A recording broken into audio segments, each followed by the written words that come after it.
Merci Madame la Présidente et merci à toute l'équipe d'organisation que j'ai eu le plaisir de rencontrer depuis que je suis arrivé ici tout à l'heure.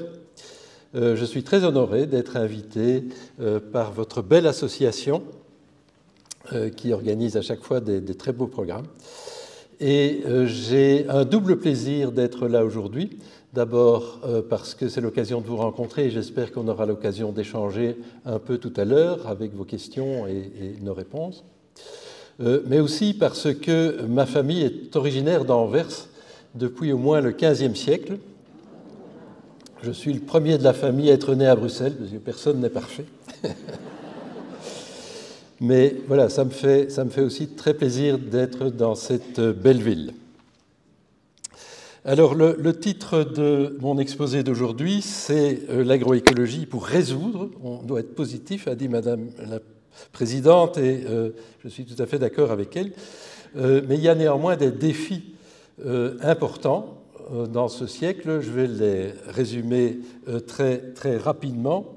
Il faut augmenter d'abord notre autonomie alimentaire, parce que dans le cadre de tensions géopolitiques fortes, qui risquent de durer, et on l'espère qu'on va éviter des guerres en Europe. L'autonomie alimentaire est essentielle parce que si on ne parvient pas à alimenter la population dans un conflit, on le perd très rapidement. Il faut aussi augmenter notre autonomie en matière d'énergie, et notre énergie, elle est toujours essentiellement de l'énergie fossile. On en produit très peu en Europe. Et on en a besoin, notamment en agriculture, pour synthétiser de manière industrielle l'azote, qui est le principal fertilisant. Aujourd'hui, une grande partie des engrais azotés qu'on utilise en Europe proviennent de Russie. Il y a le problème des pesticides, qui sont des poisons. Il faut être clair, les gens qui disent le contraire essayent de nous tromper. Je ne critique pas du tout les agriculteurs qui utilisent des pesticides, on travaille avec eux pour essayer de résoudre ça et diminuer progressivement leur utilisation. Mais il est clair pour moi qu'il faut se passer des pesticides le plus vite possible. Et ça doit se faire dans le cadre de cette nouvelle approche, une seule santé. Si les sols sont sains, les plantes sont saines, les animaux sont sains et les gens sont sains, c'est ce que le pionnier de l'agriculture biologique Albert Howard a déjà dit dans les années 30. On appelle ça aujourd'hui le principe One Health, une seule santé. Il y a le grand problème, peut-être le plus important de tous, dans cette magnifique planète que nous habitons, et c'est la seule que l'humanité connaît, qui possède cette vie, ce fourmillement de vie qui fait son immense beauté. Or, cette vie s'effondre maintenant à une allure extraordinaire et il faut essayer de répondre à ce défi. C'est aussi la crise climatique, bien sûr, qui est liée à l'utilisation d'énergie fossile. Il y a d'autres choses, notamment en agriculture, on y reviendra. Et pour tout ça, il est important de former les agriculteurs, mais aussi les citoyens à d'autres techniques, et notamment les citoyens de l'école, mais aussi dans les écoles supérieures.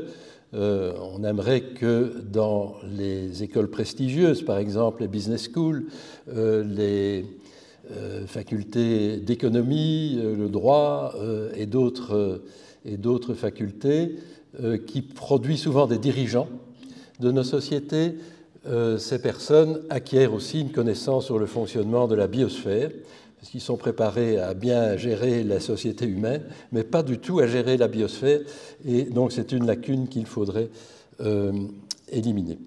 Et puis, tout le monde a un rôle dans la solution de ces défis. Les États, bien sûr, les entreprises privées qui commencent à s'y mettre, les ONG, mais tous les citoyens, et chacun d'entre nous peut faire des choses, des petits pas, soutenir aussi des associations, des initiatives qui vont dans le bon sens. Donc ça, c'était pour les défis, mais je ne veux pas vous plomber le moral aujourd'hui, je veux parler de solutions. Donc dans mon exposé, je vais consacrer à peu près un tiers du temps à expliquer pourquoi l'agriculture conventionnelle est arrivée au bout de sa logique, et puis les 2 tiers à parler des solutions proposées par l'agroécologie.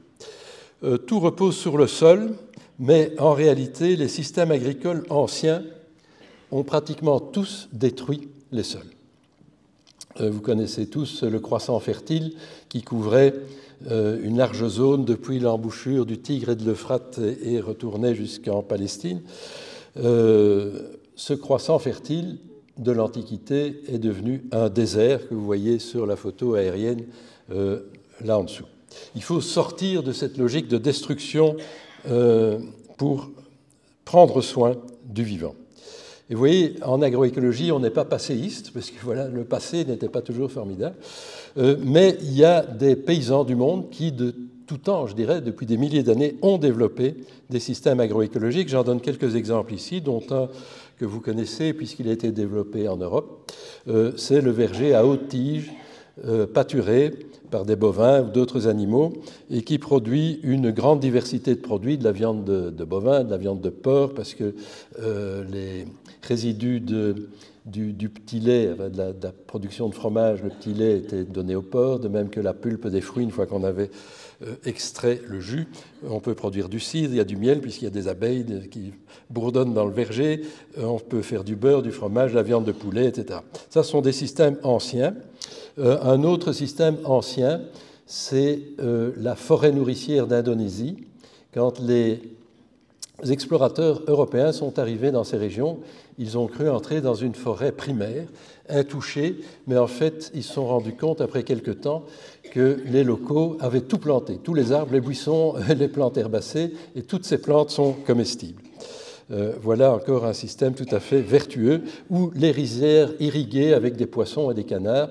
Vous voyez ici des canards qui éliminent les ravageurs du riz, sont notamment des escargots, qui éliminent les adventices, parce que qu'on appelle d'habitude les mauvaises herbes, mais moi je les appelle les adventices, pour être plus positif aussi, parce que les feuilles des adventices sont beaucoup plus digestes que les feuilles très peu digestes du riz, donc ils éliminent aussi ces adventices. Donc voilà quelques exemples, et le dernier exemple est encore d'actualité, par exemple à Madagascar et dans une grande partie de l'Asie.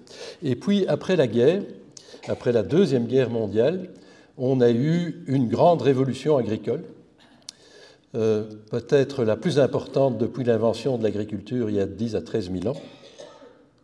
C'est la révolution verte qu'on appelle l'agriculture conventionnelle en Europe. Mais elle n'a rien de conventionnel parce que c'est un système assez récent, quelques dizaines d'années seulement.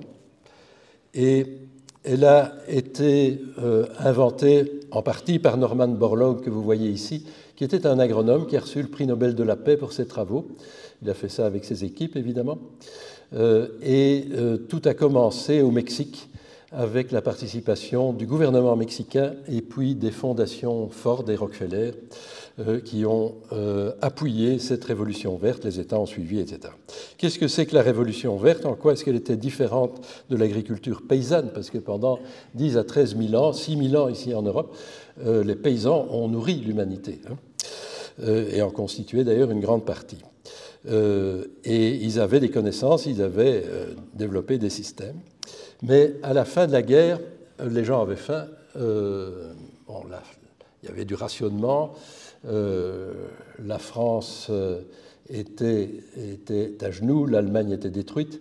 Et les gens se sont dit il faut relancer une agriculture plus scientifique, plus moderne. Des variétés sélectionnées, souvent très petites pour les céréales, avec peu de racines, peu de capacité à se défendre vis-à-vis des adventices, mais qui produisaient beaucoup, ont été mis sur le marché. Et ces variétés, pour produire beaucoup, avaient besoin d'engrais azotés, mais aussi de phosphore, de potassium. Et comme l'engrais azoté, le nitrate rend les plantes malades, quand vous mettez beaucoup d'azote, la plante produit beaucoup, mais elle devient malade. Et donc on a besoin de fongicides. Ces plantes attirent aussi des ravageurs, on a besoin d'insecticides. Et les adventices, elles profitent évidemment de la fumure, et donc il faut les éliminer, et on a besoin d'herbicides. Dans certaines régions, surtout tropicales, on a aussi besoin d'irrigation. Et c'est un système basé sur des monocultures, souvent où tous les individus sont identiques, comme c'est le cas en céréales.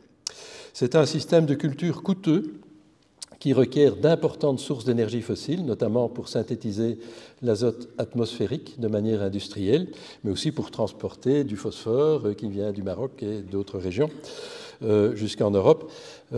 C'est une agriculture qui consomme énormément d'énergie fossile. Et elle nécessite un soutien étatique. Aujourd'hui, les fondations ne soutiennent plus l'agriculture conventionnelle et certaines commencent à soutenir l'agroécologie. Parce qu'il faut des subventions pour maintenir cette agriculture conventionnelle, pour l'utilisation des intrants chimiques, les pesticides, les fertilisants, etc. Le gasoil, aujourd'hui le gasoil utilisé en agriculture est toujours subsidié, il coûte moins cher que le gasoil qu'on met dans les voitures. Il faut subsidier l'achat de semences, par exemple, c'est encore le cas en Inde et dans d'autres régions, et protéger le prix des matières agricoles pour les maintenir à un niveau artificiellement élevé. C'était le cas dans le marché commun dans les années 60 et 70, mais aujourd'hui on maintient le revenu des agriculteurs, vaille que vaille, avec des subsides pour garantir une certaine rentabilité. Donc il y a quand même des points négatifs à cette révolution verte, et on voit sur cette figure que j'aime beaucoup, qui démarre en 1882 et finit en 2013, l'évolution de l'utilisation et de la production d'énergie en France. C'est un travail considérable qui a été publié en 2018, donc très récemment. Et vous voyez sur les axes l'énergie investie en pétajoules. Pétajoules, c'est 10 exposant 15 joules. Et puis à droite, la production nette d'aliments. Et on voit en vert, tout d'abord, l'énergie qui est produite par les agriculteurs, par leur travail manuel, au début du XXe siècle. En bleu clair, l'énergie produite par les animaux de traction, qui étaient des bovins ou des chevaux, surtout en Europe, et puis l'énergie nécessaire pour maintenir en vie ces animaux. Donc on les maintient d'abord en vie, puis ils peuvent produire un travail. Et il n'y avait pas grand-chose d'autre. Et puis à partir de 1945, tout ça est remplacé par des énergies fossiles. En rouge, les carburants utilisés par les machines, par le tracteur, par les moissonneuses-batteuses, etc. En rose, l'énergie nécessaire pour synthétiser les engrais, et surtout l'engrais azoté. Et puis, il n'y a pas grand-chose d'autre non plus. En jaune, c'est l'énergie nécessaire pour chauffer les serres. Vous voyez que ça devient déjà beaucoup plus marginal. Et puis, il y a cette courbe rouge qui montre la production d'aliments exprimée en joules, en pétajoules. Et on voit que du temps de la paysannerie en France, les agriculteurs, mais qui constituaient une grande part de la société, produisaient à peu près le double de ce qu'ils consommaient eux-mêmes, donc il restait une autre moitié pour les autres membres de la société. Mais cette production d'aliments a fortement augmenté, été multipliée à peu près par 3 ou par 4. Mais en bas, on voit que l'autosuffisance dans la ligne verte représente l'autonomie en énergie qui était proche de 100% avant et qui est maintenant proche de zéro, en fait, parce que l'agriculture ne fonctionne que par l'importation d'énergie fossile de l'extérieur de l'Union européenne. Et en rouge, on voit le rapport entre l'énergie investie et l'énergie produite, qui est pour une joule produite au début du XXe siècle, on en produisait 2 sous forme d'aliments, maintenant on en produit 4. Donc c'est un système qui est à la fois performant, mais qui a aussi des faiblesses, et notamment le fait que ce système doit utiliser beaucoup d'énergie fossile. Et on voit aussi l'effondrement de la population agricole, qui aujourd'hui représente moins d'1% de la population en France comme en Belgique. Et ce système donc, a connu des succès indiscutables. On a augmenté fortement la production agricole. Les prix au début étaient très favorables pour les agriculteurs, donc les agriculteurs dans les années 60, 70 se sont enrichis. Mais il y a eu progressivement de plus en plus clairement des impacts négatifs sur la biodiversité. La biodiversité agricole a pratiquement disparu, la vie sauvage a pratiquement disparu. Des impacts négatifs sur le climat, puisqu'on émet beaucoup de gaz à effet de serre en utilisant les carburants pour les tracteurs, en synthétisant l'azote, etc. On a détruit les sols parce qu'avec des labours profonds qui n'existaient pas avant 1945, on a aéré la terre, et quand on aère la terre, les bactéries en profitent pour détruire la matière organique du sol et donc la fertilité du sol. On a vraiment vécu sur le capital alors qu'on aurait dû vivre sur les intérêts. On a pollué les eaux de surface, mais aussi les nappes aquifères par des pesticides, par des nitrates. La qualité des aliments a fortement diminué, et je vais vous montrer des exemples tout à l'heure. Et tout ça a eu aussi un impact sur la santé humaine. Un des problèmes de l'agriculture conventionnelle, c'est qu'elle est linéaire. Et vous allez le voir sur une figure dans un instant. Et son péché originel, si on peut dire, est qu'elle a appliqué les principes de la gestion des industries à l'agriculture, c'est-à-dire une dépendance vis-à-vis d'une source d'énergie extérieure, ce qui n'était pas le cas avant, en dehors de l'énergie solaire. La division, la spécialisation du travail. Avant, les agriculteurs faisaient un peu de tout. Maintenant, il y a des gens qui ne font que des vaches laitières, d'autres qui élèvent des vaches à viande, d'autres des porcs, d'autres des volailles, d'autres de grandes cultures. C'est aussi une organisation hiérarchique dans laquelle, malheureusement, les agriculteurs sont tout en bas et sont un petit peu sous le poids des grandes industries. Et c'est un système qui est basé aussi sur les principes de la guerre, parce que en agriculture conventionnelle, les agriculteurs, les agronomes voient la nature comme quelque chose qui est rempli d'ennemis. Et donc il faut lutter contre ces ennemis. Et pour ça, on a recyclé les armes chimiques, mécaniques et biologiques de la guerre de 14 et de 40-45. Le nitrate est un explosif. C'est Haber et Bosch qui ont réussi à le synthétiser à partir de l'atmosphère en utilisant beaucoup de gaz naturel. Il se fait que c'est aussi un engrais. Les gaz qu'a connu mon grand-père dans les tranchées en 14-18 ont été utilisés et raffinés pour tuer d'autres organismes vivants, des champignons, des insectes, etc., ou des adventices. Et on a développé aussi des armes biologiques en agriculture. On a appliqué tout ça à une gestion d'écosystèmes, un agroécosystème qui gère des êtres vivants. En fait, la nature, c'est un réseau d'interactions. Le meilleur exemple, c'est la toile d'araignée. Tout le monde n'aime pas les araignées, mais la toile d'araignée, c'est magnifique. À l'intersection, il y a des objets et les fils sont des relations. La nature, c'est ça. Et on a voulu en faire quelque chose de linéaire. Et évidemment, ça crée des problèmes. Tout ça a engendré une réduction drastique du nombre de fermes et d'agriculteurs. Le taux de suicide en France des agriculteurs est de 20% plus élevé que la population générale. Ils sont victimes de maladies professionnelles reconnues. Il y a une synthèse remarquable qui a été faite par l'INSERM, l'Institut national de la santé publique et de la recherche médicale, qui a publié cette synthèse en 2021, qui montre, je ne vais pas tout vous lire, mais par exemple, avec les pesticides, les agriculteurs attrapent des lymphomes non-hodgkiniens, des myélomes multiples, du cancer de la prostate, la maladie de Parkinson, etc. Ce sont les premières victimes de la toxicité des pesticides. Le fait qu'en Europe, on a une agriculture très subsidiée, parce qu'en fait, l'agriculture européenne n'est pas rentable par rapport aux compétiteurs comme le Brésil, par exemple, et bientôt la Russie et d'autres, il faut la subsidier, et les surplus, si vous voulez, de cette production sont exportés dans les pays en voie de développement à un prix faible, plus faible que ce que les gens peuvent produire dans les pays en voie de développement, parce que leur agriculture n'est pas subsidiée, et ces subsides se font évidemment par les impôts que vous payez, que nous payons tous. Et ça détruit la production locale dans les pays du Sud. Et vous voyez ce côté linéaire du secteur agroalimentaire de la Révolution verte. Tout commence par un puits d'énergie fossile, et quand même le soleil, mais par un puits d'énergie fossile, du pétrole ou du gaz naturel. Avec ça, les usines d'intrants produisent des engrais, des pesticides, des machines, etc.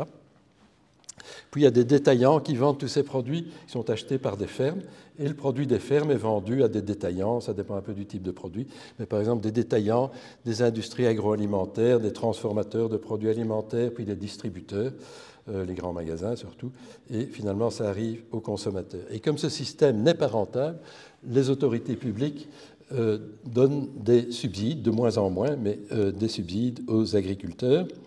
Et comme la valeur ajoutée ne cesse de diminuer depuis au moins 20 ans par hectare dans les fermes, les agriculteurs n'ont d'autre choix que d'agrandir toujours leurs fermes. Et pour ça, ils doivent s'endetter et ils contractent des prêts auprès des banques. Voilà, c'est la même chose, mais exprimé autrement. L'agriculteur se trouve en ces deux grandes masses d'industries, les agro-industries d'amont, qui produisent des pesticides, etc., et les acheteurs d'aval, dont vous voyez quelques noms là sur la droite. Le résultat de tout ça, d'un point de vue économique, et c'est important, c'est que comparé aux revenus comparables des citoyens, de l'ensemble des métiers, vous voyez l'évolution du revenu comparable en bleu entre 1980 et 2020, le revenu des agriculteurs a complètement décroché à partir des années 1990. 1990-1992, c'est le passage d'une agriculture où les prix étaient fixés au marché mondial. Depuis 1992, les agriculteurs sont payés sur la base du marché mondial, qui est un marché très artificiel, et il y a ce décrochage des revenus des agriculteurs qui entraîne des faillites et une diminution de la population. Alors pour les citoyens, tout ça a eu d'autres conséquences, comme la dégradation de la densité nutritionnelle des aliments, la dépendance croissante à l'égard des compléments alimentaires, puisqu'il n'y a plus assez de minéraux majeurs et mineurs dans les aliments, de plus en plus de gens avalent des petites pilules, mais ce n'est pas du tout la même chose. Un élément, je ne sais pas, le calcium ou le manganèse, absorbé sous forme minérale, n'a pas la même métabolisation dans nos organismes que ces mêmes nutriments associés à des molécules organiques. Et les gens ont moins de temps aussi pour cuisiner, donc ils dépendent des plats cuisinés, parfois des produits ultra transformés. Ça, c'est l'évolution de la densité nutritionnelle d'une série de légumes entre 1914 et 1997. C'est vraiment impressionnant. C'est basé sur une trentaine de publications scientifiques et de mesures, surtout réalisées aux États-Unis d'Amérique et en Angleterre. Donc il y a une base tout à fait sérieuse à ça. Il y a aussi le problème de l'obésité. Il y a une épidémie d'obésité. Ça n'a rien à voir avec l'agriculture, mais ça a beaucoup à voir avec la chaîne agroalimentaire. L'origine de l'obésité sont les aliments ultra transformés, trop riches en calories, trop riches en sel, en sucre, en graisses saturées, pauvres en fibres. Et malheureusement, les sociétés qui produisent ces aliments ultra transformés sont parfaitement informées de cela, mais le sel, le sucre et le gras attirent le consommateur.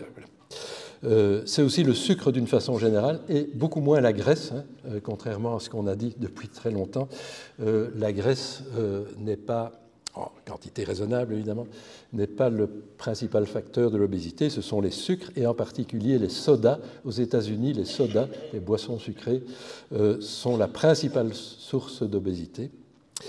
Et l'obésité est une série de conséquences sur la santé que vous voyez là, et notamment des maladies cardiovasculaires, certaines formes de cancer, etc. L'agriculture conventionnelle, qui était conçue pour nourrir l'humanité tout entière, a aussi échoué sur ce point-là. On voit ici, entre 2000 et 2020, donc ce sont des données assez récentes, l'évolution du pourcentage de personnes mal nourries dans le monde. Et il y avait une tendance à la baisse jusqu'en 2010 à peu près, mais on revoit, par exemple, en Afrique subsaharienne, en Asie du Sud et à l'échelle mondiale, qu'il y a une reprise des personnes mal nourries dans le monde, et c'est dû à une série de choses, mais notamment à la dégradation des sols, à l'accès à la terre et à bien d'autres choses. Chez l'enfant, et tout le monde, évidemment, est particulièrement attentif, qu'on soit parents, grands-parents, et même si on ne l'est pas, l'exposition aux pesticides de la mère dans la grossesse ou chez l'enfant engendre des risques de certains cancers, et en particulier des leucémies et des tumeurs du système nerveux central, des tumeurs du cerveau. Donc ce sont des choses à prendre quand même sérieusement. Deux analyses de cas très rapidement maintenant. C'est le rapport entre la production de viande de porc, de bœuf et de volaille en Belgique et la consommation. La différence, c'est l'exportation. Et en Belgique, c'est le cas de beaucoup de pays, on mange surtout de la viande de porc et puis de la viande de volaille. La consommation de viande de bœuf a énormément diminué depuis 1960. Il faut savoir que, d'un point de vue environnemental, ce sont surtout les porcs et les volailles qui créent un problème, notamment parce qu'on les nourrit avec du soja importé d'Amérique du Sud, et cette culture du soja détruit les biomes riches en espèces de l'Amérique du Sud.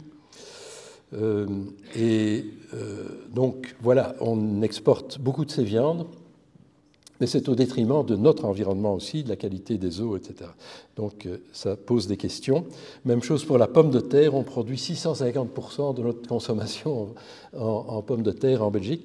Il faut savoir que la pomme de terre est la plante la plus destructrice pour la qualité des sols et la fertilité des sols. Donc il y a des problèmes, j'y passe rapidement. Maintenant, on parle de l'agroécologie et des solutions qu'elle propose. L'agroécologie est une science, elle est basée sur la science, c'est une science qui a émergé surtout à partir des années 1980, avec une énorme production d'articles scientifiques depuis lors. C'est une pratique, les agriculteurs peuvent pratiquer l'agroécologie, vous pouvez la pratiquer dans votre jardin aussi. Et c'est un mouvement social parce qu'il y a de plus en plus de groupes d'agriculteurs, de citoyens qui désirent ce développement de l'agroécologie. L'agroécologie était définie très clairement dans ce document édité par les Nations Unies en 2019 et qui a défini les 13 principes de l'agriculture, de l'agroécologie, parce que certaines personnes disent oui, mais l'agroécologie c'est une notion vague, en bio c'est clair, on ne peut pas utiliser un certain nombre de produits, les pesticides et les engrais de synthèse, mais en agroécologie c'est plus vague. Donc ça n'est absolument plus vrai, puisqu'on a défini très clairement ce que c'est que l'agroécologie. L'agroécologie est tout sauf une idéologie politique, par exemple. Ce n'est pas du tout ça. Il y a le mot écologie, mais ce n'est pas pour ça qu'il ne faut pas prendre ce mot au sens politique. Et si on voulait définir en une phrase ce que c'est que l'agroécologie, eh bien, l'agroécologie consiste à imiter la nature, non plus être en guerre continuelle contre la nature, comme on le fait dans toutes nos activités, la médecine, l'agriculture, l'enseignement, l'architecture, mais coopérer avec la nature. Et à ce moment-là, la nature rend des services gratuitement. Il faut juste savoir coopérer avec elle. Alors, il y a des notions proches. L'agriculture bio, là en haut, que vous connaissez tous, et à l'opposé, l'agriculture de conservation, qui est peut-être moins connue. Elle a émergé surtout à partir des années 1990. Et c'est une agriculture qui consiste à ne plus travailler le sol, certainement plus labourer le sol, mais on peut abandonner tout le travail du sol, le couvrir en permanence pour capter l'énergie solaire. C'est cette énergie solaire qui crée aussi de la structure, de l'équilibre dans le système, et ça entraîne moins d'adventices, moins de maladies, moins de ravageurs. Et elle consiste aussi à diversifier les rotations. Mais elle continue encore, cette agriculture-là, à employer des pesticides, mais de moins en moins de fongicides et d'insecticides, parce qu'il y a de moins en moins de pathogènes et de ravageurs, et même après quelques années plus du tout, mais elle emploie encore des herbicides. Et puis il y a des notions proches. Vous avez sûrement déjà entendu parler de la permaculture, qui est un concept très proche de l'agroécologie, mais c'est une philosophie, alors que l'agroécologie est une science. Et la permaculture en Europe s'adapte plutôt à des jardins privés ou à des maraîchers, tandis que l'agroécologie s'adapte à tous les types de fermes. Mais les principes de culture en permaculture et en agroécologie sont les mêmes. Puis vous avez l'agriculture biodynamique à droite, qui est très proche de l'agriculture bio. Et si on repart du bas, en bas à droite, l'agriculture régénératrice, qui est une notion un peu concurrente de l'agroécologie, mais qui, elle, est très mal définie et qui est utilisée malheureusement par certaines sociétés privées pour faire du greenwashing. Elle se concentre surtout sur la régénération des sols. C'est bien, évidemment, c'est ce que veut faire l'agroécologie aussi, mais l'économie, c'est aussi important, et le social aussi. L'agriculture du carbone, qui est un concept réductionniste, donc pas systémique comme l'agroécologie, qui va dans le bon sens aussi, mais ce marché n'est pas mûr. Ce qu'on paye pour fixer une tonne de carbone dans le sol est encore une somme dérisoire. Il faudra au moins multiplier le prix par 10 pour avoir un impact qui pourrait soutenir la transition agroécologique. L'agroforesterie est une des techniques de l'agroécologie, mais ça n'est pas du tout obligatoire.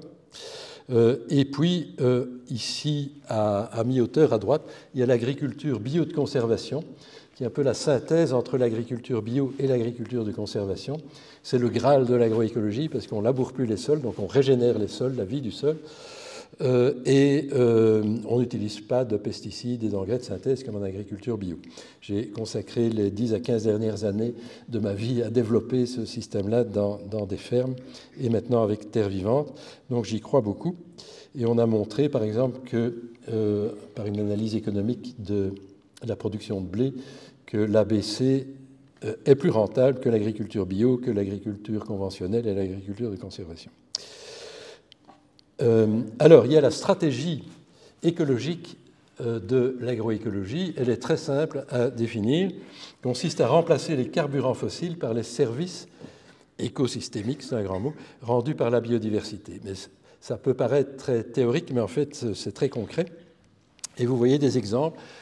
En haut à gauche, la vie du sol qui améliore la structure, la fertilité du sol, qui protège les plantes vis-à-vis des maladies. Puis il y a certaines plantes comme la luzerne, par exemple, qui peut éliminer des chardons. Il y a des alliés des cultures qui contrôlent les ravageurs, comme ce puceron. Il y a évidemment les pollinisateurs à droite. Il y a les champignons endomycorhiziens ici au centre, qui aident les plantes à absorber de l'eau et des éléments nutritifs. Et à gauche, vous voyez des nodules qui poussent sur les racines des légumineuses comme le pois, le haricot, la luzerne, les trèfles, et qui sont remplis de bactéries qui fixent l'azote atmosphérique, mais sans gaz naturel et sans polluer l'atmosphère, comme on le fait dans l'industrie, pour fixer l'azote de manière industrielle. Ça se fait sans bruit aussi, et voilà, ça se fait en coopération avec les plantes et les bactéries. Les bactéries peuvent aussi faire ça toutes seules. Les bactéries savent tout faire, on y reviendra. Et on voit aussi que la high-tech, elle est dans la nature. Mais il y a eu des centaines de millions d'années d'évolution qui ont créé des solutions absolument extraordinaire. Alors l'agroécologie se base sur les ressources locales, la fertilité endogène du sol. Malheureusement, la fertilité des sols en agriculture conventionnelle, en tout cas de grandes cultures, quand il n'y a pas de bétail, est tombée très bas maintenant, par exemple en SB. Et elle ne consiste pas en utilisation massive d'intrants commerciaux, mais il faut évidemment restaurer cette fertilité. C'est un système intensif, mais pas intensif dans l'utilisation d'intrants et d'énergie, mais intensif en observation, en réflexion et en connaissance. C'est à la fois la grandeur et le point faible, on peut le dire, de l'agroécologie, parce que les agriculteurs qui veulent passer à l'agroécologie doivent acquérir ces connaissances. Alors, il y a la stratégie économique de l'agroécologie. L'économie, ce n'est pas tout, mais quand même, c'est important. Il faut que les fermes soient rentables. Et on peut décrire très simplement la structure économique d'une ferme conventionnelle ou n'importe quelle entreprise, avec des coûts à gauche, des recettes à droite, et la différence entre les deux, on peut l'appeler la valeur ajoutée. Qu'est-ce qu'on fait en agroécologie? On diminue drastiquement les coûts, on utilise de moins en moins d'intrants, puisque c'est la vie du sol, c'est la vie en général qui remplace ces intrants pour fixer de l'azote, pour protéger les plantes, etc. On ne fait pas aussi d'investissements massifs dans du béton et des tables ou dans des grosses machines surdimensionnées pour les besoins de la ferme, ce qui est malheureusement souvent le cas. Et puis on augmente les recettes en ciblant des produits de qualité, par exemple du blé panifiable plutôt que du blé fourragé, de la viande qui a plus de goût que d'autres, etc., qu'on vend plus cher et qu'on peut, chaque fois que c'est possible, ce n'est pas toujours possible, mais chaque fois que c'est possible, aussi transformer dans la ferme et la vendre en circuit court et local. Et donc, si on fait la différence entre les coûts et les recettes, vous voyez que, par principe, la valeur ajoutée est plus importante en agroécologie qu'en agriculture conventionnelle. Et c'est ce qu'on a pu démontrer dans des études scientifiques. sur le sol. Le sol, c'est un milieu très méconnu. On marche sur le sol, mais on ne se rend pas compte que plus de la moitié de la biodiversité à l'échelle mondiale se trouve dans le sol. Et l'agronomie l'a très peu étudié. Donc je voudrais vous donner quelques clés du sol pour comprendre la symphonie du vivant. Ici, quelques images illustrées de micro-organismes colorés, évidemment. Le buisson du vivant, qui est une autre façon de présenter l'évolution de la vie sur la planète. Autrefois, on partait d'un arbre avec des racines et les micro-organismes étaient là tout en bas. Et puis l'homme, la merveille des merveilles de l'évolution, était en haut. Mais ça ne correspond pas vraiment à la réalité scientifique. Et il y a une autre façon de représenter ça. Vous voyez qu'à partir du centre de ce buisson, il y a des espèces qui évoluent. Et en fait, une bactérie, là à gauche, est aussi évoluée qu'un homme. Elle a choisi une autre piste, c'est tout. Et ce qui est remarquable dans cette figure, c'est qu'on voit que les bactéries et les archées, c'est quasiment des bactéries, je vais les appeler des bactéries ici, reprennent 2/3 du nombre d'espèces sur Terre. Et elles savent tout faire. Elles peuvent se nourrir de n'importe quoi, d'uranium, de fer, le fer devient de la rouille sous leur action, fixer de l'azote, sont elles qui, pour la première fois, ont fait de la photosynthèse. Les cyanobactéries qui vivent, on peut toujours les voir sur des terrasses, parfois il y en a. Et puis un jour, certaines ont décidé de s'allier aux plantes, elles sont rentrées dans les cellules des plantes. Et ce sont les chloroplastes qui rendent les plantes vertes, et ce sont elles qui fixent l'azote. Le CO2, les plantes sont tout à fait incapables de réaliser la photosynthèse seules. Elles fixent de l'azote aussi, de l'azote atmosphérique. Et il n'y a qu'elles qui peuvent faire ça. Voilà. Donc ce sont des organismes fantastiques. Elles sont partout dans notre corps, même les animaux comme nous. On a des mitochondries qui gèrent toute la vie de la cellule, la transmission d'informations. Elles ont droit de vie et de mort d'ailleurs sur la cellule, c'est pareil. Et elles gèrent l'énergie dans les cellules. Et vous voyez les champignons qui sont importants dans les sols, qui autrefois étaient considérés comme des sortes de plantes, mais aujourd'hui on sait qu'ils sont plus proches des animaux que des plantes. Et puis un grand groupe, c'est celui des insectes. Et puis l'homme, bien entendu. Les acteurs principaux du sol, les voici, sont les bactéries d'abord, dont les archées, les champignons qui vivent de matière morte ou qui collaborent étroitement avec les plantes, les protozoaires et les nématodes qui sont des organismes brouteurs, si vous voulez, et qui se nourrissent de bactéries et de champignons, puis les vers de terre, que tout le monde connaît, et enfin les plantes, bien entendu, qui ont des racines dans le sol. Les bactéries, il y en a différentes formes. Voilà, on en a déjà un peu parlé. Les bactéries ont quelques spécialités, dont solubiliser des éléments nutritifs, en produisant des acides, par exemple. Et ce sont elles qui nourrissent les plantes en direct. On va voir dans un instant une photo où on voit que dans un sol vivant, les racines des plantes ne sont pas en contact avec le sol, elles sont entourées d'une chaussette de micro-organismes, bactéries et champignons endomycorhiziens. Elles protègent les plantes vis-à-vis des maladies. Quand une bactérie pathogène arrive près de la racine, elle leur casse la figure, si je peux m'exprimer ainsi. Ce qu'elles font encore d'autre, c'est fixer de l'azote et aussi d'autres choses comme améliorer la structure du sol, par exemple. Et les champignons endomycorhiziens, donc ce sont des champignons symbiotiques. Il y a des bactéries symbiotiques dans le sol, que la plante sélectionne d'ailleurs, et des champignons endomycorhiziens, endo parce qu'ils rentrent dans les cellules des plantes, on les voit là, et ils produisent un mycélium, comme tous les champignons. Mais ce mycélium est associé à une racine, d'où leur nom de champignon endomycorhizien, et ça étend jusqu'à 100 fois la surface et le volume de sol exploré par les racines, et c'est un très bon investissement pour la plante. La plante nourrit le champignon, et le champignon va chercher de l'eau, du phosphore, des oligo-éléments qu'il ramène à la plante, et il transporte cette eau et ces nutriments sur une assez longue distance. Et donc il le fait avec des mycéliums qui sont en moyenne 100 fois plus fins que les fines racines. ça fait à peu près 10 microns. Donc un micron, c'est un millième de millimètre. 10 microns, c'est donc un centième de millimètre.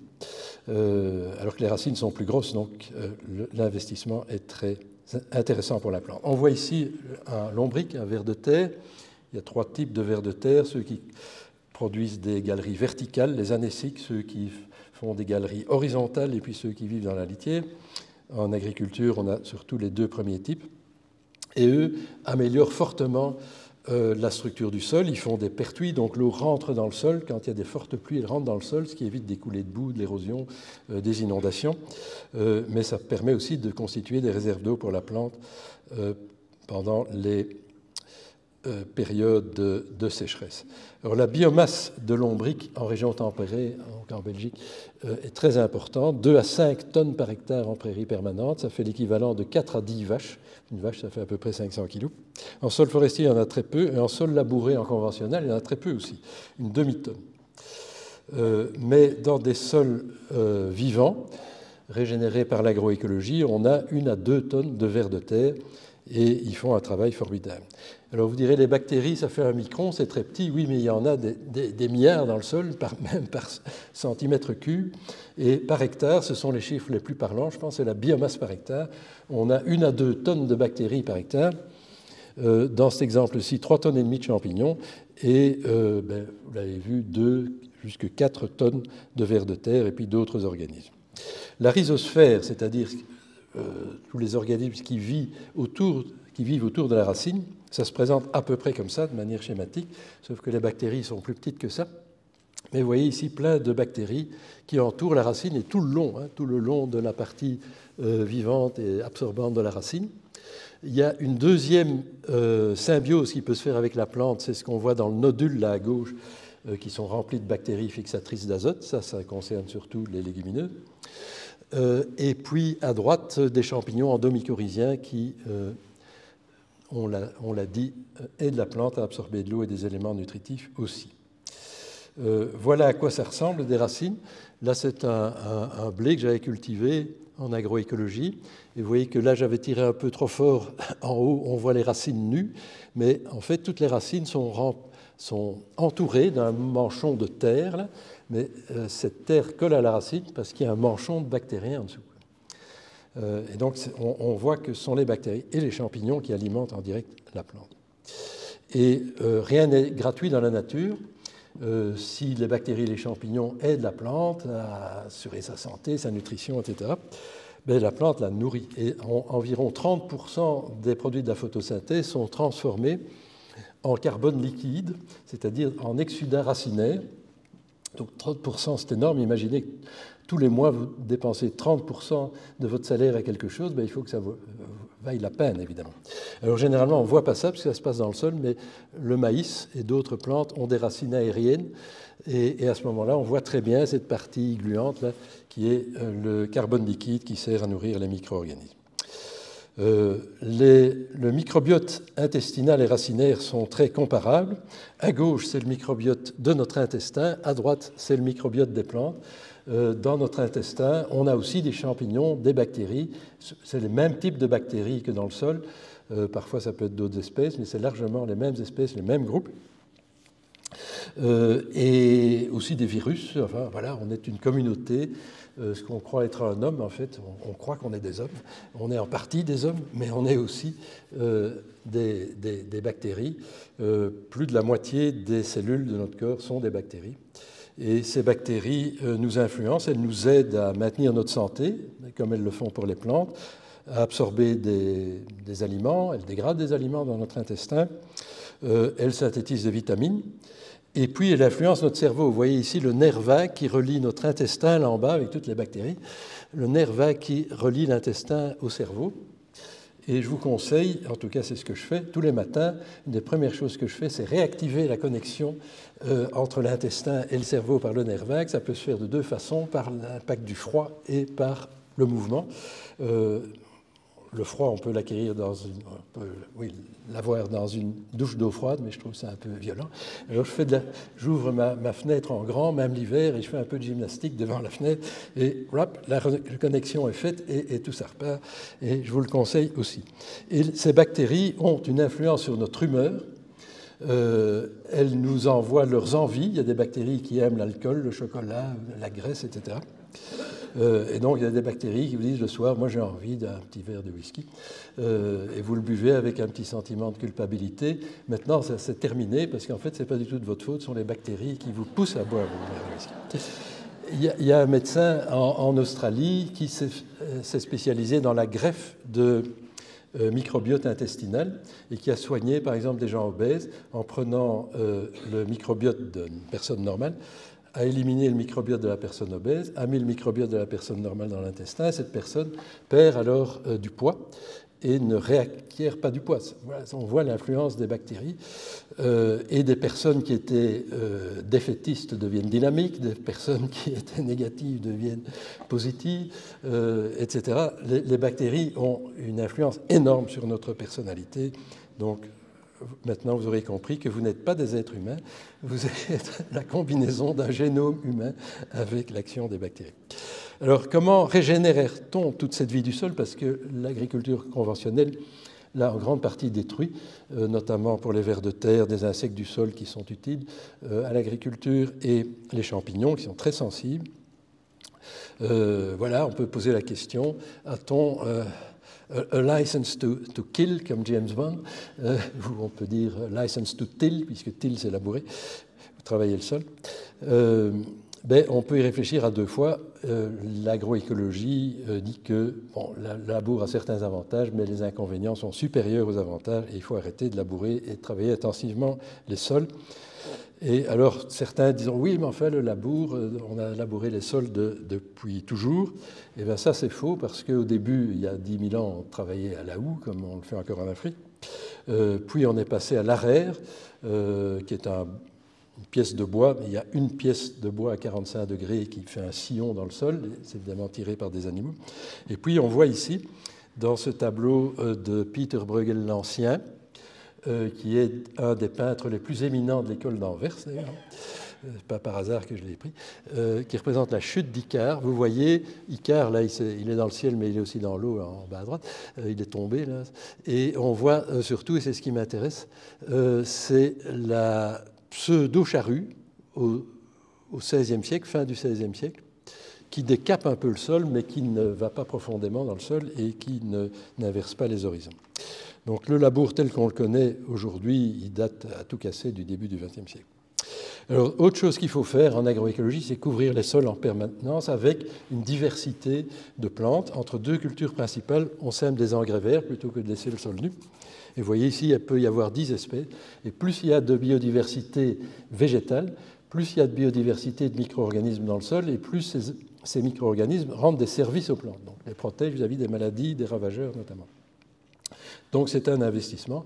Oui, en agroécologie, finalement, on travaille de moins en moins parce qu'on a des milliards de collaborateurs à l'hectare qui travaillent 7 jours sur 7, 24 heures sur 24, et on peut s'occuper d'autres choses. Voilà ici une technique aussi. Je ne vais pas rentrer dans le détail des techniques, mais je veux simplement illustrer quelques pratiques agroécologiques où avec un engrais vert que vous voyez là, on écrase cet engrais vert. Cet engrais vert lui-même a déjà fixé de l'azote puisqu'il y a des légumineuses, il a étouffé les adventices. Et quand on l'écrase avec le rouleau FACA qui se trouve à l'avant du tracteur, on crée un mulch qui empêche aussi les adventices de germer et de se développer. Et à l'arrière du tracteur, il y a un semoir de semis direct qui sème, grâce à des disques, qui sème en direct dans ce mulch. Et on voit d'ailleurs les lignes du mulch, là, sont les lignes de semis. Et l'engrais vert relâche des éléments nutritifs pour la culture qui suit. Et ça, c'est un exemple typique de l'ABC, l'agriculture biologique de conservation. Et la photo a été prise dans une des deux fermes que j'ai gérées, d'ailleurs. Et on a alors un système très simple où on sème et on récolte. Vous voyez le semis, là, et puis on ne fait absolument plus rien d'autre avant la moisson parce que ça fonctionne tout seul. On peut aussi installer du trèfle blanc nain dans des couverts de céréales que vous voyez ici. Ce trèfle améliore la structure, fixe de l'azote, etc. Pour contrôler les ravageurs, on développe un réseau écologique de bandes herbeuses étroites, 3 mètres de large suffisent, et elles sont conçues pour développer les alliés des cultures qui contrôlent les ravageurs. Comme ce diptère, là, c'est une mouche en fait, qui est noire et jaune qui se déguise un peu en guêpe, si vous voulez, mais elle n'est pas du tout une guêpe, elle ne pique pas. Vous l'avez sûrement vu à l'apéritif, la spécialité, c'est de faire du surplace. On dirait qu'elle a une caméra embarquée, qu'elle vous filme pendant que vous buvez votre rosé. Là. Elle se nourrit de pollen et de nectar, donc elle trouve ce qu'il faut dans les bandes fleuries. Et sa larve, qui n'est pas très belle, est un grand prédateur des pucerons. Voilà quelques techniques. Alors, comment peut-on passer à l'agroécologie ? Par exemple, de cette façon-ci, d'abord, en venant de l'agriculture conventionnelle, on augmente l'efficience des techniques. Par exemple, on supprime les gaspillages des engrais, des pesticides, par des mesures, des analyses, etc. Puis on substitue les intrants de synthèse par des intrants organiques ou des êtres vivants. Ça peut être des alliés des cultures, des lâchers de coccinelles, de prédateurs. Et puis, quand on arrive dans la zone agroécologique, on fait une refonte totale du système où le système fonctionne largement tout seul pour apporter de l'azote, gérer les maladies, les ravageurs, etc. Ça, c'est le concept, c'est une approche systémique. Et en Belgique, il y a trois trajectoires possibles, dont deux principales. C'est l'agriculture de conservation des sols en haut, qui régénère les sols par l'abandon du labour, l'utilisation d'engrais verts complexes, comme on vient de le voir, mais qui continue à employer des pesticides et des engrais de synthèse, même si ça diminue de plus en plus. Et puis, il y a l'agriculture biologique qui supprime tout de suite les engrais et les pesticides de synthèse, mais maintient le plus souvent des labours et des travaux intensifs du sol, même plus intensifs qu'en agriculture conventionnelle. Et puis, il y a la synthèse des deux, dont je vous avais parlé, ça c'est le Graal, mais c'est aussi le système le plus compliqué. Maintenant, si on replace sur un graphique où l'axe horizontal est le carbone et l'axe vertical la biodiversité, l'agriculture conventionnelle est en bas, tout en bas. Et encore une fois, je ne critique pas les gens qui pratiquent l'agriculture conventionnelle, mais je critique le système. L'agriculture raisonnée, ou ce qu'on appelle aujourd'hui l'agriculture de précision, permet d'avoir un peu plus de biodiversité, mais pas tellement. Puis il y a l'agriculture biologique qui produit un peu plus de biodiversité, et l'agriculture de conservation un peu plus de carbone. Et puis l'agriculture bio de conservation est tout en haut. Et elle stocke beaucoup de carbone et elle restaure la biodiversité, ça c'est spectaculaire, quoi. Quelques mots sur l'agriculture, l'agroécologie et le climat. Et voilà, les sources d'émissions en agriculture, c'est surtout la synthèse de l'azote à partir de l'atmosphère par le procédé Haber-Bosch. Ça, en agroécologie, on en a de moins en moins, on le supprime totalement. Donc il y a moins de perte de N2O, qui est un gaz à effet de serre aussi. Puis les travaux du sol, le labour, ça demande énormément de puissance, donc énormément de fuel.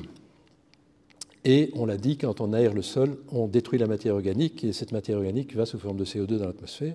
Il y a la fermentation entérique des ruminants, mais aussi la fermentation des lisiers de porc, c'est très important en Belgique. Et puis le transport éventuellement. Voilà. Ça, c'est beaucoup moins important. Donc il faut réduire le travail du sol, couvrir le sol et avoir des prairies temporaires, des couverts à base de légumineuses, des cultures de légumineuses qui apportent non seulement du carbone, mais diminuent aussi les émissions puisqu'on a une synthèse de l'azote biologique. Voilà, je vais peut-être passer ici. Agroécologie et biodiversité. Un article a montré, qui a été publié il y a quelques années seulement, que 75% des insectes avaient disparu en une trentaine d'années dans des aires protégées en Allemagne. Et on le voit tous, il y a cet effondrement de la biodiversité. Mais les insectes en général et les alliés des cultures ont leur population qui diminue, mais les ravageurs pas, évidemment. Et pourquoi est-ce que les ravageurs ne diminuent pas? Parce que ce sont des proies. Les proies se multiplient toujours beaucoup plus vite que les prédateurs, par exemple. Si les lions se reproduisaient plus vite que les gazelles, il y a longtemps qu'il n'y aurait plus de gazelles et qu'il n'y aurait plus de lions.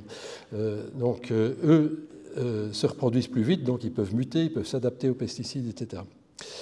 Et une autre étude a montré qu'il y a un déclin des oiseaux insectivores et les auteurs disent que c'est essentiellement à cause des pesticides. On voit aussi ici l'évolution des populations d'oiseaux par groupe d'oiseaux avec des populations en 1980 où on a représenté un indice 100, donc ce ne sont pas des comptages, ce sont des comptages transformés en indices. Et en 1980, les populations d'oiseaux étaient déjà très basses par rapport au début du siècle. Et on voit que les populations de forêts et l'ensemble des oiseaux communs se maintiennent plus ou moins, ils diminuent légèrement, mais en rouge sont les populations d'oiseaux des champs qui continuent à s'effondrer. En agroécologie, c'est le contraire. On voit ici la biomasse de vers de terre dans 3 systèmes. En bleu, en haut, en bleu, c'est l'agriculture conventionnelle. En jaune, la bio, et en vert, l'agriculture de conservation. Donc il y a une différence énorme de biomasse de vers de terre dans les systèmes agroécologiques. Et la même chose pour les nombres d'individus, cette fois-ci de nématodes qu'on voit à gauche, qui sont aussi des types de vers. Certains provoquent des dégâts des cultures, mais la majorité non. Et donc on voit aussi qu'en agriculture conventionnelle, il y a d'une façon générale beaucoup moins de vie dans le sol et donc beaucoup moins de systèmes. Alors voilà les espèces que j'ai notées dans les fermes que j'ai gérées ces 12 à 15 ans, y compris des espèces rares qu'on ne voit que dans les prairies riches en espèces, de famènes par exemple, le tarier-pâtre et la pie grièche écorcheur, mais grâce aux petites bandes de 3 mètres de large, elles nichent dans ces bandes et elles attrapent des insectes. Et puis alors il y a des espèces plus communes comme la linotte, le verdier, le chardonneret, des rapaces. Le Milan royal est une espèce Natura 2000, mais il y a aussi la perdrix grise qui est un des oiseaux les plus menacés d'Europe, qui est strictement lié à la zone agricole et qui explose dans les fermes qu'on convertit à l'agroécologie, alors qu'ailleurs, il y en a souvent plus ou des nombres très faibles. Donc le projet agroécologique, qu'est-ce que c'est? C'est plus d'autonomie à l'échelle locale, plus d'autonomie dans le système alimentaire, par les ceintures alimentaires des villes qui commencent à se développer, à Liège par exemple, à Gand, ça commence doucement aussi. Des cantines alimentées en produits agroécologiques, ça, il faut absolument le développer. En France, il y a la loi Egalim qui favorise ça. Toutes les écoles doivent avoir un certain pourcentage de produits agroécologiques, mais c'est la même chose dans les bureaux, dans les administrations. Il faut aussi que les pouvoirs publics subsidient des ateliers de transformation artisanale de produits agricoles qui peuvent servir à plusieurs fermes. Faciliter l'accès à la terre des jeunes. Le prix de la terre en Belgique est sans correspondance avec ce qu'on peut en tirer. Elle coûte très cher. Et donc c'est un problème. La plupart des jeunes agriculteurs ne veulent pas reprendre la terre de leurs parents. Bon, les parents peuvent posséder une terre, mais s'ils ont plusieurs frères et sœurs, il faut partager, donc c'est déjà un problème. L'agriculture conventionnelle est de moins en moins rentable, sauf exception. Et donc l'agroécologie apporte une alternative parce qu'on peut être très rentable sur des petites fermes en transformant les produits, en les commercialisant soi-même. Donc les investissements sont beaucoup moins importants et il y a une perspective de rentabilité plus importante aussi. Il faut déployer de nouvelles productions, de nouvelles filières, notamment dans le cadre du changement climatique. Nourrir les animaux d'élevage à base d'herbes, ça c'est une des idées très révolutionnaires de l'agroécologie. Il faudrait que les herbivores mangent de l'herbe. Aujourd'hui, ils mangent surtout des aliments humains, surtout les porcs et les volets. Et arrêter de transformer des aliments humains en agrocarburants, ça n'a aucun sens. L'efficience énergétique de cette production d'agrocarburants est très faible. Il y a des gens qui rêvent à faire voler les avions avec de l'huile de caméline. C'est tout à fait irréaliste. Alors, on l'a dit, le XXIe siècle combine une liste de défis dont l'importance est sans doute unique dans l'histoire de l'humanité. Et pour répondre à ces défis, il faut être plus indépendant des énergies fossiles, aussi pour avoir moins d'impact négatif sur le climat. Mais en agriculture, il faut se dépêcher de régénérer la fertilité et la vie du sol tant que cette énergie fossile est bon marché. S'il y a une des choses qui sont à peu près certaines à l'avenir, c'est que l'énergie fossile va coûter de plus en plus cher parce que les gisements accessibles où on peut extraire de l'énergie fossile à un prix raisonnable se font de plus en plus rares. Et il faut se débarrasser de manière urgente des pesticides, constituer un paysage qui peut tamponner le climat avec plus d'arbres. On peut modifier le cycle de l'eau, je ne vais pas rentrer dans les détails. Il faut augmenter l'autonomie alimentaire à l'échelle de l'Europe. Depuis la signature du traité de Rome, et c'était un des objectifs du traité, l'Europe est devenue, dans une première phase, de plus en plus autonome, de mieux en mieux nourrir la population européenne. Mais depuis certaines années, on importe de nouveaux beaucoup plus de fruits et de légumes de l'extérieur de l'Union européenne, et notamment de régions subtropicales et tropicales. Et puis le soja, ça a commencé en 1960, mais on a des importations massives de soja qui servent à nourrir les animaux, c'est une source de protéines. Il faut, dans ce contexte géopolitique tendu, essayer d'être le plus en plus autonome. Et puis se passer d'échanges internationaux pour tout ce qui peut être produit en Europe. Quand on parle d'autonomie, ce n'est pas une autonomie à 100% évidemment.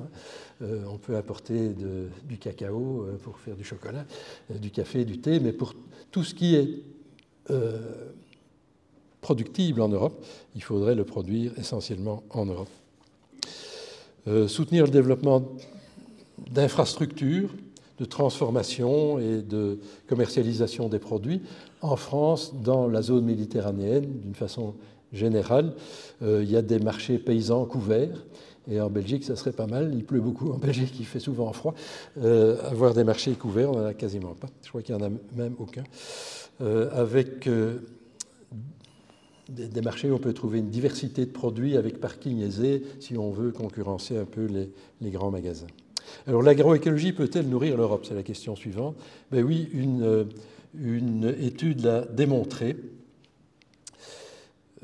et avec des faibles changements finalement de notre ration alimentaire, on diminue tout ce qui est mauvais comme le sucre, etc.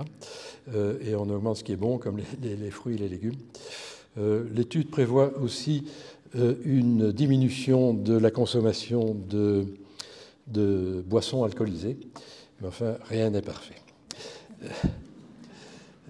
Et elle montre qu'on produit plus de biodiversité dans un scénario agroécologique à droite et on élimine quasiment toutes les pollutions. Alors avec une série d'une trentaine de mes collègues, on a fait une synthèse de la performance des systèmes agroécologiques comparés aux systèmes conventionnels, depuis la Pologne jusqu'à l'Irlande et en Espagne, etc. Et la conclusion, c'est que systématiquement, les systèmes agroécologiques sont plus rentables de plus 10 à plus 110%, ce qui est assez extraordinaire. On a aussi pu montrer dans un article que l'agroécologie peut nourrir le monde. Et du point de vue de l'agriculteur, ce qui est intéressant, c'est l'augmentation des marges brutes. C'est ce qu'on voit aussi dans notre réseau de fermes de terre vivante. Puisqu'on réduit les coûts, on utilise moins d'intrants, on travaille moins le sol, on a plus de produits finis. On sort en fait du marché mondial, qui est extrêmement fluctuant, et souvent les produits sont aussi, le prix des produits va à la baisse. Ben, si vous vendez à vos voisins, ben, le voisin il est prêt à payer toujours la même chose d'année en année, quoi. Et donc on n'a plus ces fluctuations.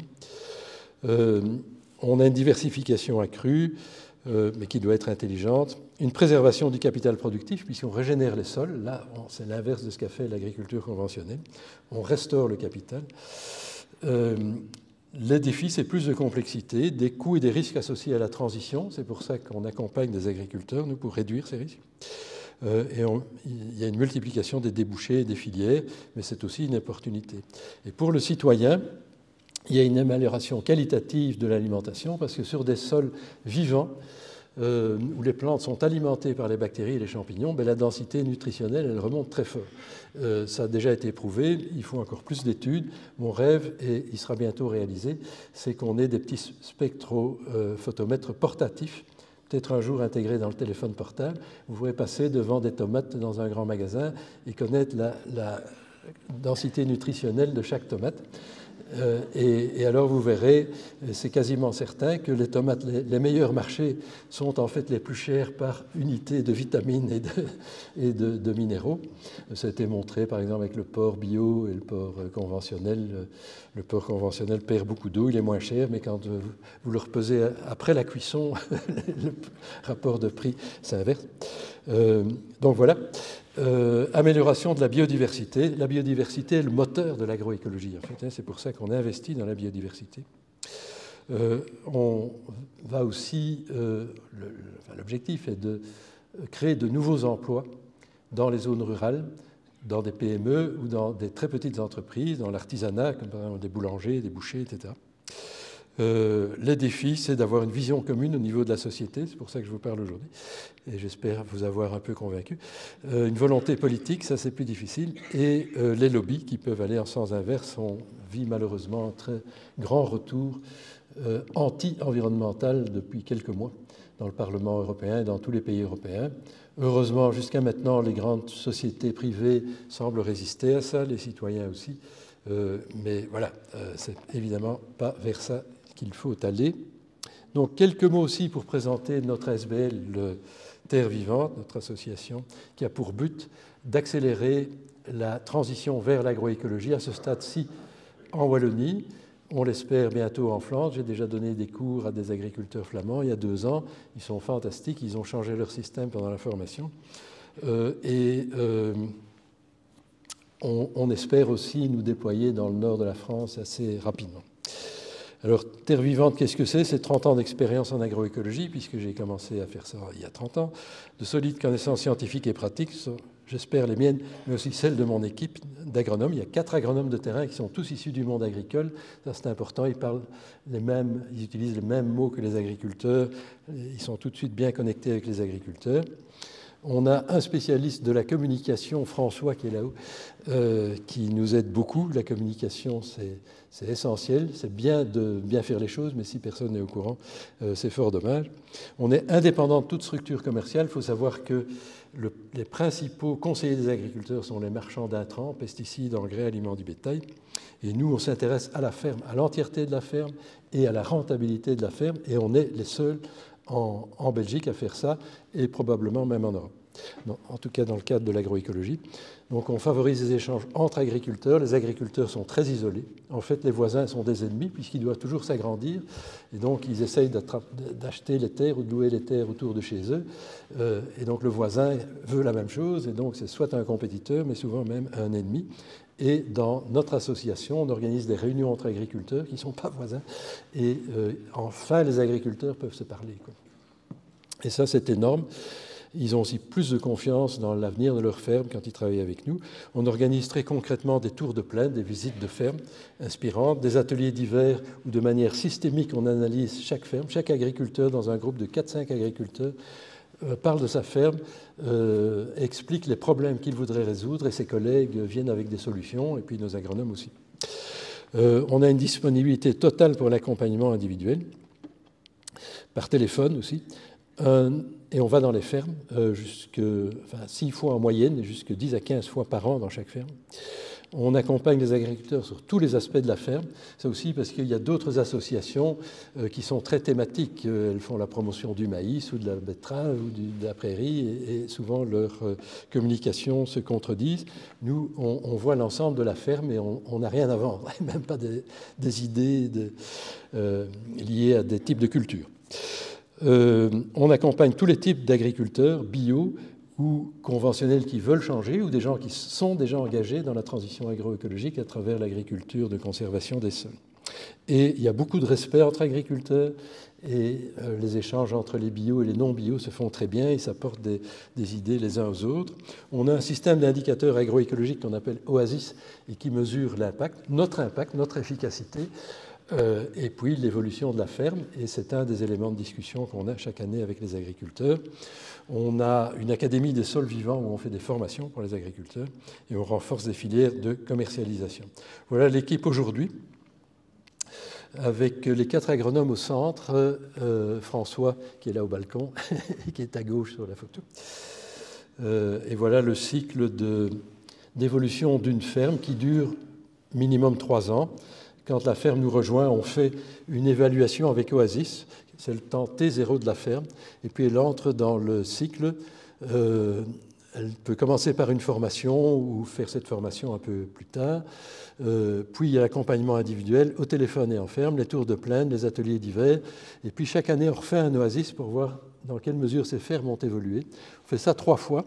Et puis ils peuvent émerger des fermes phares agroécologiques qui sont des fermes très avancées dans la transition et qui peuvent parler à leurs voisins. Et on les paye pour ça. 500 € par jour, ce sont des visites d'une demi-journée, et ils viennent les mains dans la poche, ils expliquent leur transition, les erreurs qu'ils ont faites, les succès, etc. Et c'est évidemment très très convaincant pour les agriculteurs d'entendre un agriculteur de leur région qui parle de sa transition. Donc voilà ce qu'on fait pour être bref, et je vous remercie de votre attention